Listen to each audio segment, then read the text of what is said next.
toutes et à tous. Alors cette semaine, dans notre émission La vie des diocèses, on vous emmène découvrir le diocèse de Monaco.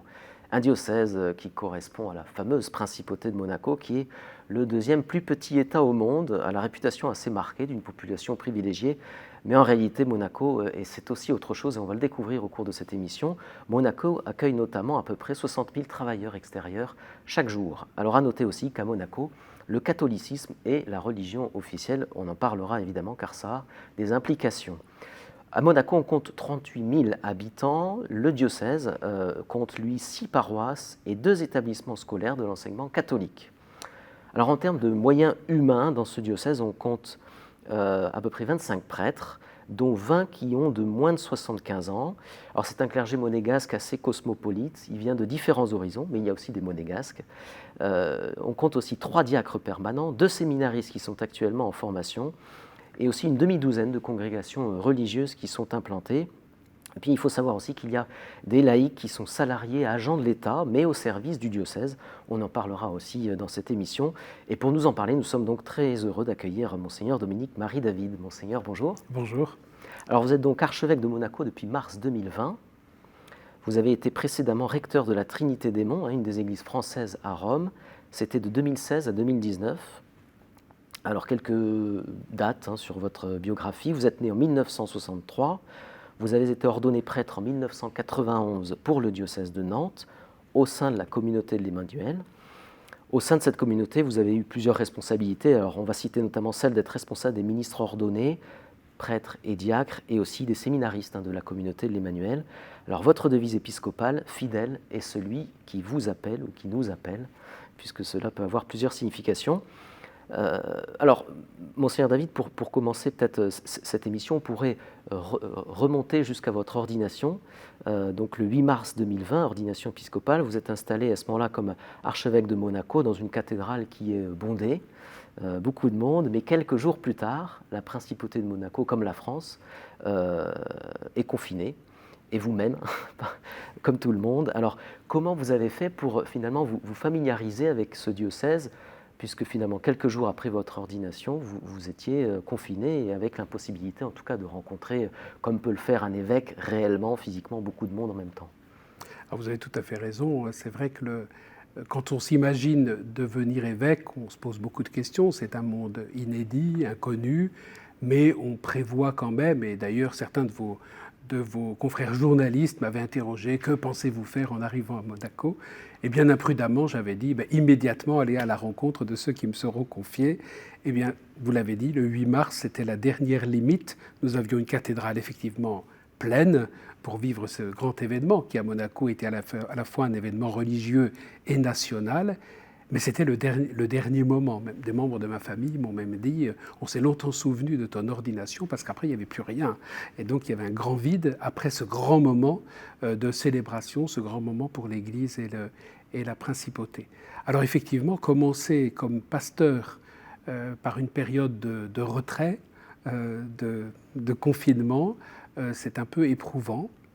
Et puis, je me suis dit, finalement, je traverse cette épreuve, ce temps d'incertitude, avec le peuple qui m'est confié. Et c'est la première chose que je fais par la prière, par les contacts même téléphoniques ou en visio que nous avons pu avoir. Mais ça a été effectivement comme une mise en retrait au moment où je voulais moi-même me déplacer et aller à la rencontre des diocésains. Parce que même si Monaco est un petit territoire, 2 km², j'avais vraiment hâte de rencontrer les paroisses, les réalités, les communautés. Voilà. Alors oui, ça s'est fait plus dans un temps progressif. Nous avons été aussi soutenus et aidés par le gouvernement qui a permis que cette période de confinement ne se prolonge pas trop et qu'après on gère plutôt les choses avec des jauges dans nos églises et des couvre-feux modulables qui m'ont permis finalement, après quelques semaines, de commencer à découvrir et à accueillir ceux qui m'étaient confiés. Quelles sont les premières choses qui vous ont frappé dans la découverte de ce diocèse? Vous qui ne le connaissiez pas du tout avant. Ah non, pas du tout. C'est une réalité que j'ignorais, ou, pour être plus précis, je connaissais de Monaco ce que tous connaissent de Monaco, cette réputation voilà, de lieu privilégié, peut-être un peu superficiel.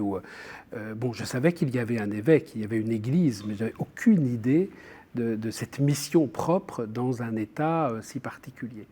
Et la première chose qui m'a... pour être franc, j'ai eu une petite prière le jour où j'ai appris ce qui m'arrivait, très simple, c'est « Seigneur, donne-moi ton regard pour regarder ce lieu et donne-moi ton cœur pour aimer ceux qui y habitent ». Parce que j'avais bien conscience de ne connaître, de ne voir, de ne percevoir qu'une partie de ce qu'était ce lieu, et j'avais besoin d'y arriver avec un regard et un cœur neuf. Et j'ai découvert que la réalité ou les réalités de la principauté de Monaco sont beaucoup plus vastes, beaucoup plus mélangées que l'image un peu monolithique que j'avais pu avoir jusque-là. Et mes découvertes progressives, depuis maintenant 1 an et demi, m'a permis effectivement d'aller plus en profondeur et même de commencer à voir ce qui ne se voit pas ou à percevoir ce qui est caché derrière l'apparence. Je découvre des pauvretés cachées, mais aussi des soifs cachées, des attentes cachées derrière une apparence, en tout cas en partie, parce que ce n'est pas toute la population de la principauté qui peut sembler de l'extérieur sans besoin spécifique, parfaitement comblée, parfaitement satisfaite. Finalement, comme en contrepoint, vient comme l'impression de vide ou de sens donné à la vie. Je pense qu'un des aspects de la présence de l'Église à Monaco, c'est vraiment de porter l'Évangile comme une lumière, mais comme une vraie lumière, hein, non pas qui éblouit, mais qui éclaire, qui est comme un signe, comme un point de repère pour tous ceux qui, au-delà d'une apparence de confort et même de prospérité, cherchent une signification profonde à leur vie. Et c'est apparu de manière très, très, très forte pendant le confinement. Alors il y a une spécificité aussi qui est très forte, c'est que le catholicisme est religion officielle. Qu'est-ce que ça implique pour vous comme archevêque et puis pour l'Église, pour le diocèse ? Alors la première chose, c'est d'être attentif aux institutions, d'apprendre à connaître cette organisation si particulière de la principauté avec les différentes institutions. Et puis d'entrer dans une, ou de poursuivre, puisque le travail a été commencé depuis très longtemps, un désir une volonté de collaboration positive en respectant les missions et les rôles de chacune des réalités institutionnelles, de pouvoir être signe de l'Évangile au milieu de cette organisation, en y étant attentif, en la respectant et en même temps, tout en étant à être ce que je suis comme ministre de l'Évangile, donc à garder aussi une certaine liberté intérieure pour pouvoir être le témoin de ce qui m'est confié. Voilà, donc c'est délicat, j'ai encore à le découvrir et à affiner tout cela, mais c'est intéressant de pouvoir aussi travailler dans ce cadre-là, effectivement.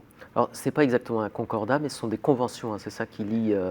oui, c'est ça, le Saint-Siège et la principauté, et qui nous permet effectivement d'être consultés par telle ou telle institution. De manière systématique, en fait, c'est une... Non, tout dépend des sujets qui sont abordés, mais quand on sent que effectivement l'Église aura un mot à dire, soit sur des faits de société, soit sur des questions de bioéthique, voilà, il est convenu que l'Église soit consultée. J'ai moi-même deux commissions, une commission Évangile et Société qui réfléchit sur les questions plutôt sociales et une autre sur les questions de bioéthique et qui permet aussi de préparer de quoi intervenir ou de quoi commenter ou accompagner la réflexion ou telle préoccupation.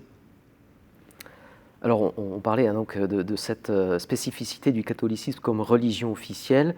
De fait, c'est aussi une religion traditionnelle, d'une certaine manière, pour les monégasques, et le catéchisme fait partie presque du passage classique traditionnel pour les enfants. Et pourtant, quelques années après, quand ils sont adolescents et même après, on constate un éloignement parfois de ces jeunes par rapport à l'Église, ces jeunes qui ont pourtant été catéchisés. Alors c'est donc un enjeu très fort hein, pour votre diocèse. Alors je vous propose de le découvrir à travers ce reportage.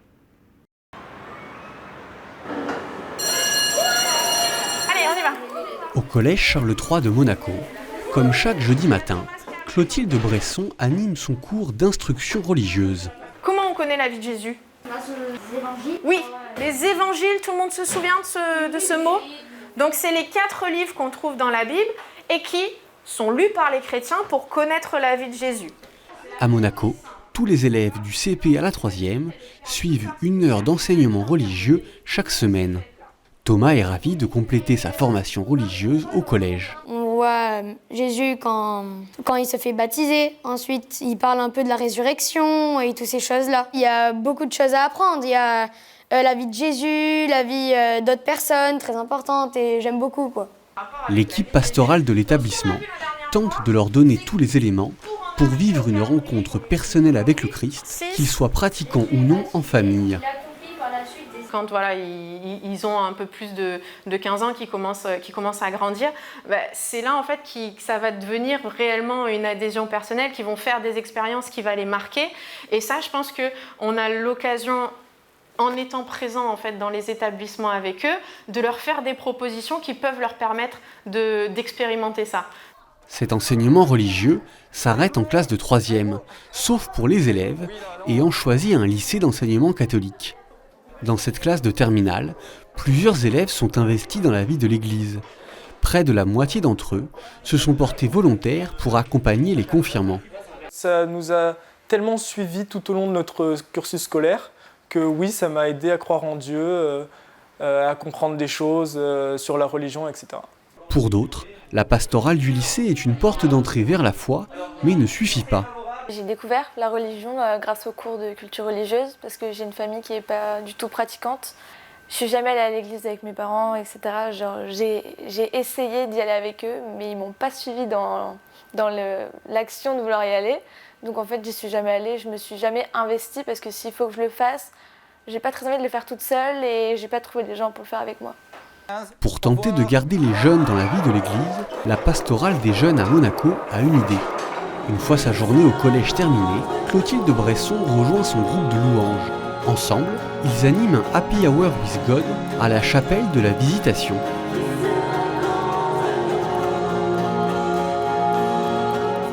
Je pense que j'ai eu de la chance d'avoir aussi des référents au-dessus de moi qui m'ont accompagnée dans ma foi, et c'est un peu aussi ce qu'on voudrait faire aujourd'hui au travers des louanges, au travers de ce service jeune-là. C'est vrai que quand on est obligé d'aller à la messe avec papa et maman, c'est jamais pareil que quand on y va avec des potes ou quand on partage des moments autres. Ce rendez-vous a lieu toutes les 3 semaines, avec à chaque fois plus de participants.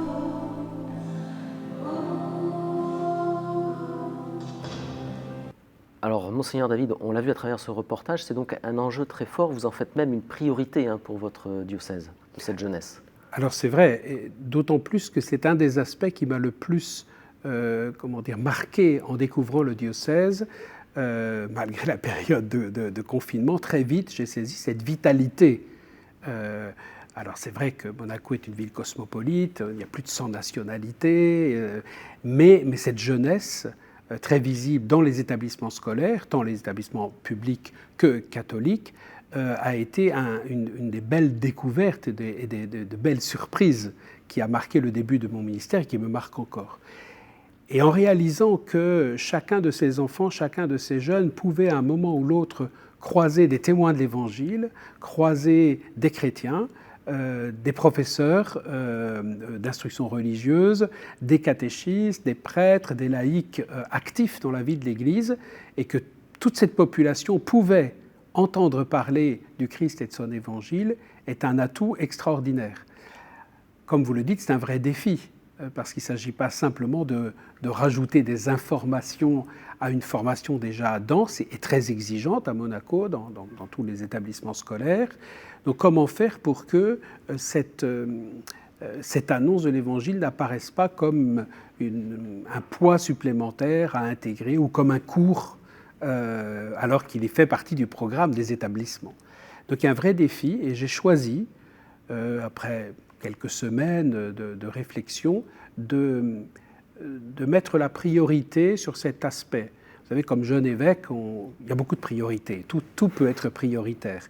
Je ne pouvais pas encore faire de visite pastorale comme on les imagine habituellement, à cause des contraintes du couvre-feu, des limites du nombre qu'on pouvait rassembler. Et je me suis dit, tiens, je pourrais faire des petites visites pastorales concernant la transmission de la foi aux enfants et aux jeunes, la catéchèse, ce qui me permettra d'aller visiter chacun des établissements scolaires, qu'ils soient catholiques ou publics, chacune des paroisses, et avoir un contact avec les mouvements de jeunes. Et j'ai vu des dizaines et des dizaines de personnes, catéchistes, professeurs d'instruction religieuse, animateurs d'aumônerie, très investis dans cette annonce de la foi et cet accompagnement des jeunes. Et comme vous l'avez bien dit, notre principale question, c'est comment faire pour que ces jeunes ne limitent pas l'enseignement de la foi à un repère culturel propre à l'état dans lequel ils vivent et ils sont enseignés, mais quelque chose qui peut éclairer leur vie à long terme, au-delà de ce qu'ils ont reçu pendant ces années cruciales de structuration humaine et spirituelle. Rendre vraiment quelque chose de vivant, alors que c'est peut-être pour certains d'entre eux institutionnel, ça fait partie du cursus. C'est le défi. C'est le défi, effectivement, non pas de faire fi de ce qui culturellement a été peut-être la matrice, peut-être plus des générations précédentes que des générations actuelles, mais qui demeure encore un peu, mais l'animer de l'intérieur, l'irriguer par la sève de l'Évangile et pas simplement par...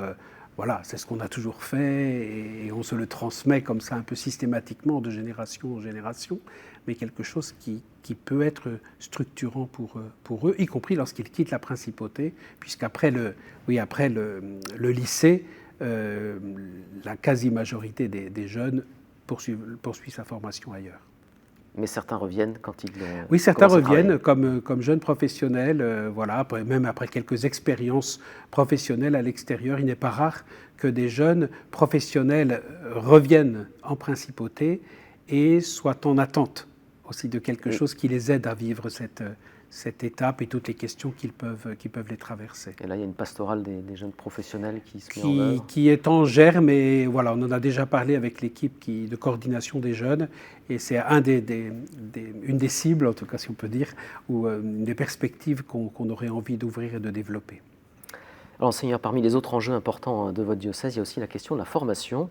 Vous proposez une grande richesse de formation, tout un panel qui est détaillé par David Ancio, membre du service formation du diocèse. Je vous propose de l'écouter. Toute l'année, en plus de toute la vie pastorale habituelle, le diocèse propose un grand nombre de rendez-vous. Des spectacles, des conférences, des soirées pour débattre, des temps d'enseignement, des groupes de rencontres et même un ciné-club. Les conférences, au nombre de 3 par an, sont l'occasion de traiter plus en profondeur un thème spécifique grâce aux lumières d'un invité. Les cycles de formation sont construits comme une séquence de plusieurs sessions. Chaque cycle aborde un sujet bien précis, la Bible, l'art religieux, l'histoire de l'Église, la liturgie et bien d'autres choses. Le ciné-club, enfin, outre la projection de plusieurs films suivis de débats, propose cette année un atelier cinéma et religion avec le frère dominicain Paul Adrien. Alors, Monseigneur, on le voit bien, il y a plusieurs axes dans cette proposition de formation. Il y a une partie qui concerne vraiment une formation, j'allais dire, fondamentale pour peut-être les catholiques. Et il y a aussi une dimension dialogue avec la société. L'objectif, c'est aussi ça, c'est de pouvoir faire une proposition qui soit ouverte sur la société monégasque.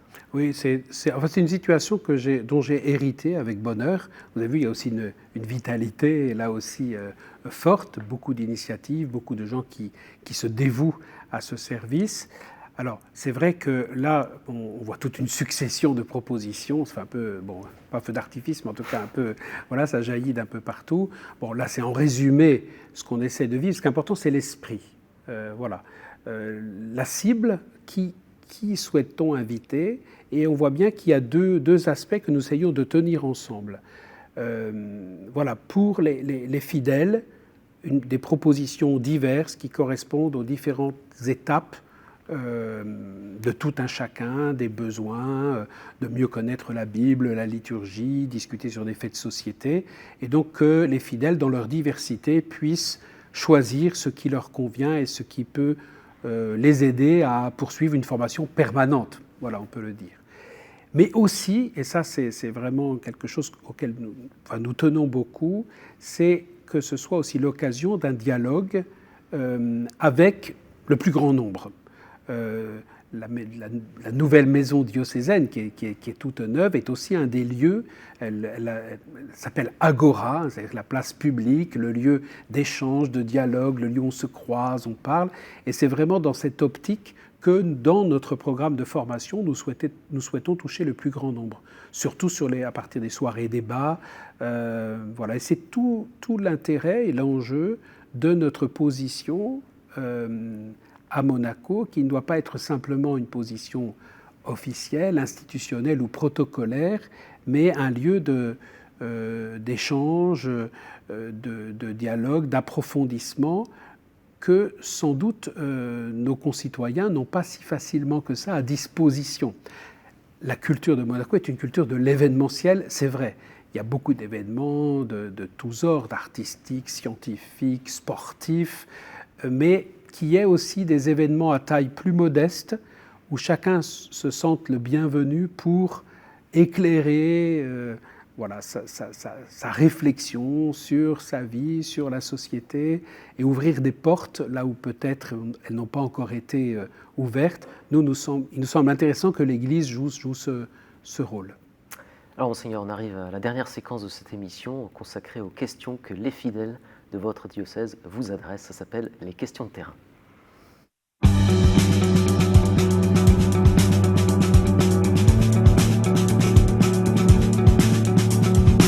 Alors, une première question qui vous est posée par Marc-Antoine Raymondeau, il est consultant. Bonjour Monseigneur, vous êtes devenu archevêque de Monaco, pays où la religion catholique est religion d'État.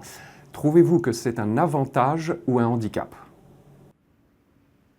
Alors la réponse à cette question, elle est déjà un peu dans la question. Oui, effectivement, il y a des choses qui semblent plus faciles parce que l'Église est intégrée dans l'institution et la collaboration, elle est voulue et souhaitée de part et d'autre, ce qui ne veut pas dire qu'il ne faut pas garder une certaine liberté, vigilance et être attentif aux réalités, mais effectivement, il y a un vrai soutien, un vrai encouragement, et nous l'avons vécu pendant cette période de pandémie, comme vraiment un désir de travailler ensemble et de s'entendre, et la superficie réduite de notre État le permet encore plus facilement. Et il y a une vraie attention les uns aux autres. Bon, je le vois, voilà. Et puis aussi, on est soutenu même financièrement, et c'est un avantage qu'on ne peut pas négliger. Mais c'est un défi. Alors, je ne parlerai pas forcément de handicap, mais de défi. Oui, la religion catholique est religion d'État, c'est l'article 9 de la Constitution, le premier article que j'ai dû apprendre. Voilà. Mais qu'est-ce que ça signifie aujourd'hui pour nous ? Oui, il y a une identité propre, oui, il y a un attachement à la religion catholique, tout en ayant un accueil, un respect, une estime pour les autres confessions et les autres religions présentes sur le territoire. La question, c'est est-ce que c'est simplement un héritage à entretenir ou une responsabilité à découvrir ou à redécouvrir ? Quelle est notre place comme témoin de l'Évangile dans cette société ? Et là, je pense il faut toujours être vigilant sur cet aspect pour ne pas se contenter d'une tradition, d'une culture, mais le faire vivre de l'intérieur. Parce qu'une culture chrétienne a une capacité de survie, mais pas éternelle si elle n'est pas rattachée à une vraie expérience personnelle. Enseignant, une deuxième question qui vous est posée, cette fois-ci par Lourdes Freitas, elle est auxiliaire de vie. Bonjour Monseigneur, pourriez-vous nous dire quelle était votre expérience la plus marquante comme prêtre avant de devenir évêque ? Alors on doit faire un choix parmi beaucoup d'expériences, beaucoup de joie, beaucoup d'expériences de bonheur depuis que je suis prêtre, il y a un peu plus de 30 ans maintenant.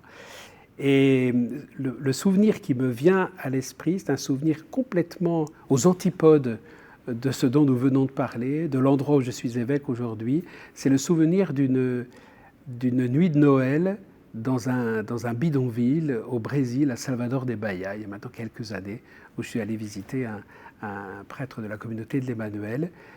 C'était tellement décalé par rapport à mon imaginaire de Noël, vous savez, un Noël au Brésil où il fait très très chaud, où finalement on est dans un autre contexte, dans un bidonville auprès des plus pauvres. Et j'ai eu ce flash en un instant de me dire mais je suis tellement près du premier Noël à ce moment-là. Et maintenant que je suis dans un contexte complètement différent, je me souviens toujours de ce Noël au Brésil qui pour moi est une lumière, un trésor qui demeure, même si le contexte dans lequel je suis est un peu différent. Et c'est pour ça que je renouvelle cette prière que j'ai faite au début de mon ministère d'apprendre à voir les trésors cachés et de ne pas en rester à la superficie et à voir ce qui n'est pas visible, mais qui pourtant est l'essentiel. Et j'espère continuer de le découvrir. Merci beaucoup, Monseigneur, d'avoir répondu à nos questions et à celles des fidèles de votre diocèse. Merci beaucoup à vous d'avoir suivi cette émission. Si vous voulez en savoir plus sur le diocèse de Monaco, je vous invite à aller sur le site internet du diocèse, c'est diocèse.mc. Et évidemment, si vous souhaitez revoir cette émission et bien d'autres, vous pouvez aller sur notre site internet ktotv.com. Merci beaucoup pour votre fidélité. À bientôt.